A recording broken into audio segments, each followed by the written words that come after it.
नमस्कार दोस्तों, मैं अंकुर उपाध्याय स्वागत करता हूं आप सभी का आपके अपने YouTube channel share market analysis में। यहां आप सभी के साथ डिस्कस करने वाला हूं 5 स्टॉक्स के बारे में। 3 में आपको इनफैक्ट 2 में भारी पिटाई देखने को मिली है। एक रिजल्ट्स के दम पर 20% का सर्किट मारता हुआ दिखा है और 2 स्टॉक जो आज सबको सरप्राइज करते हुए दिखे। तो शुरुआत करना चाहूंगा पॉजिटिविटी के साथ और वो है Tata investment corporation limited. Tata investment corporation limited, सबसे पहले मैं आपको बता दूं ये है क्या। ये टाटा ग्रुप का ETF है। अगर आप टाटा ग्रुप का एक एक शेयर भी सारे पूरे बाजार में खरीदोगे ना तो ऑलमोस्ट आपके लगभग 10 से 15 हजार रुपए चले जाएंगे। इनफैक्ट 10-15 हजार में काफी कम बोल रहा हूं, 20 हजार रुपए तक आपके चले जाएंगे। और अगर आप टाटा इन्वेस्टमेंट का एक शेयर भी ले लेते हो तो आप ये मान लो पूरे टाटा ग्रुप में आपने निवेश कर दिया डायरेक्टली। अब तो टाटा इन्वेस्टमेंट का खुद का शेयर 6,000 का हो गया, अदरवाइज ये 2200-2300 रुपए का हुआ करता था। 20% का जो सर्किट मारा है ना इसने, वो इसलिए मारा है क्योंकि कंपनी के आए थे कल नंबर्स, और नंबर्स बहुत ही शानदार लगे बाजार को, जिसके दम पर स्टॉक काफी उछला है। अगर मैं क्लोजली वॉच करूं ना तो मेरे को ऐसा कुछ नहीं दिख रहा कि नंबर्स लिटरली बहुत ही ज्यादा दमदार है। मैं आपको सीरियसली बताऊं तो, क्योंकि मैं अगर देख पा रहा हूं 34.5 करोड़ का मुनाफा 53 करोड़ हुआ, अच्छी बात है। लेकिन काम का अगर आप क्वार्टर ऑन क्वार्टर देखो तो 124 करोड़ से मुनाफा घटकर 53.5 करोड़ का रह गया है। तो क्वार्टर ऑन क्वार्टर आधा रह गया है, उसके बावजूद भी बाजार ने बहुत ही तगड़ा रिएक्शन दिया है। काम का रेवेन्यू देखोगे तो रेवेन्यू अच्छा जंप करता हुआ दिखा है, ये काफी इंटरेस्टिंग है। रेवेन्यू में लगभग 38 करोड़ था क्वार्टर ऑन क्वार्टर भी और ईयर ऑन ईयर बेसिस भी, जिसके सामने 50.5 करोड़ का कंपनी ने रेवेन्यू क्लॉक किया है। तो ये बाजार को आई थिंक पसंद आया, जिसकी वजह से मार्केट में स्टॉक का प्राइस 20% भागता हुआ दिखा है। ओवरऑल इस भाव पे मेरी कोई भी राय नहीं है टाटा इन्वेस्टमेंट के स्टॉक पे। मैं ना फ्रेश एंट्री की राय दूंगा, ना इसमें से अवॉइड की राय दूंगा निकलने की। जिनके पास है वो बैठे रहें, जिन पे नहीं है वो वेट करें, सिंपल। आगे बढ़े दूसरे स्टॉक की तरफ, तो वो है आज का नेगेटिव परफॉर्मर और स्टॉक का नाम है आपका बजाज फाइनेंस।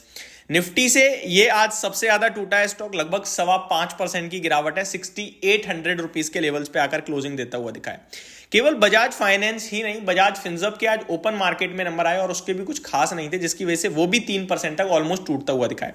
बजाज फाइनेंस के नंबर्स आप सभी के साथ डिस्कस करूं तो प्रॉफिट का आंकड़ा तो अच्छा था, लेकिन एनएनपीए जीएनपीए बढ़कर आए हैं, जिसकी वजह से आई थिंक स्टॉक में पिटाई पड़ी है। लेकिन अगर आप इसके टेक्निकल चार्ट्स की तरफ ध्यान दें और स्टॉक में लॉन्ग टर्म के हिसाब से देखें तो क्या बनता है उसको एक बार चेक कर लेते हैं। बजाज फाइनेंस के शेयर होल्डर्स के लिए बात कर रहा हूं, फ्रेश एंट्री और फ्रेश निवेशकों के लिए बात नहीं कर रहा हूं।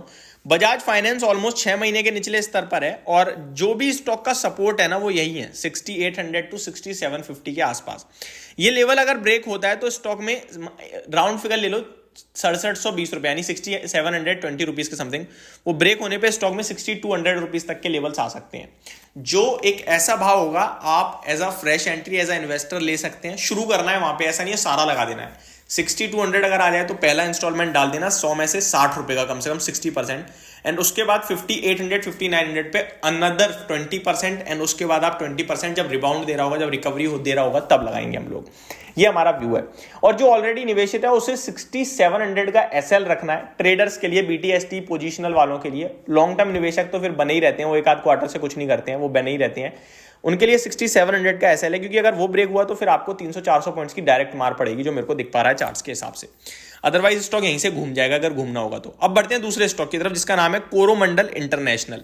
इस स्टॉक की बात की जाए तो ओपन मार्केट में नंबर आया और नंबर्स के बाद हो गया 8% क्रैश। बाजार को बिल्कुल पसंद नहीं आए नंबर्स, और लिटरली नंबर्स थे भी नहीं पसंद आने लायक, खराब नंबर्स थे। अगर आप मुनाफे की बात करें तो 530 करोड़ से मुनाफा घटकर 230 करोड़ का रह गया साल दर साल। रेवेन्यू 110 करोड़ से घटकर 5400 पे रह गया, तो बहुत बड़ी कट आई है, 40 से 50% के करीब की। एबिटा यानी कामकाजी मुनाफा 780 के सामने 360 करोड़ पे, ऑपरेशनल बेसिस पे इससे खराब आप क्या ही लोगे। और मार्जिन्स देखें तो 9.39% से घटकर 6.55% पे रह गए। तो हर एक पैमाने पे खराब नंबर थे, जिसके चलते स्टॉक टूटता हुआ दिखा है आज आपको। अगले स्टॉक की बात किया है तो कल इस स्टॉक ने पूरे बाजार में अकेले दम पर ही बड़ी तेजी दिखाई थी, वो है रिलायंस इंडस्ट्रीज। कल आपको याद होगा निफ्टी ऑलमोस्ट 400 पॉइंट भागा दिन के दौरान, जिसमें 7% रिलायंस भागा था और ऑलमोस्ट 200 पॉइंट्स का कंट्रीब्यूशन अकेले रिलायंस दे रहा था निफ्टी में। आज रिलायंस ने ही 3% का कट दिखा दिया है। अब वन साइड बहुत ज्यादा भागने का कहीं ना कहीं कट आया है, बट इसमें मैं ये नहीं बोलूंगा कि आपको निकलना चाहिए, बेचना चाहिए। कुछ खबरें भी आते हुए दिखी हैं, like company clarifies on news item Disney's India unit valuation halves in Ambani merger talks. Company says are unable to comment on media speculations and it would be inappropriate on our part to do so. तो ये कुछ valuation वगैरह को लेकर चीज़ें चल रही हैं जो मैंने अभी डिटेल में पढ़ी नहीं है कि क्या रूमर आया है, क्या खबर निकली है, क्या रिपोर्ट है, तो मैं आपके साथ डिस्कस कर ही नहीं सकता। बट जो भी है इसके चलते नहीं गिरा है शेयर। आप निवेशक हो, बने रहो, काफ़ी अच्छा लगता है। फ्रेश एंट्री के लिए बहुत अच्छा नहीं है, कल भी मैंने आपसे कहा था, अभी भी वही कहूँगा।